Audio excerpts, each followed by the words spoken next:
শ্রীরামকৃষ্ণ নরদেহে ভগবান, শ্রীমাও মানবী রূপে স্বয়ং ভগবতী।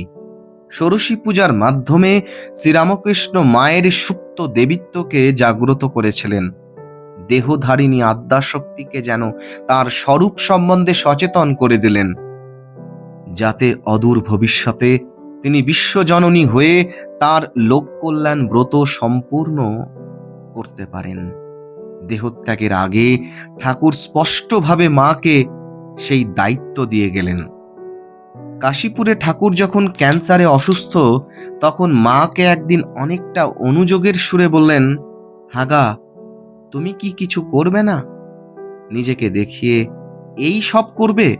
মা বললেন, আমি মেয়ে মানুষ, আমি কি করতে পারি? ঠাকুর তখনই উত্তর দিলেন, না না, তোমাকে অনেক কিছু করতে হবে।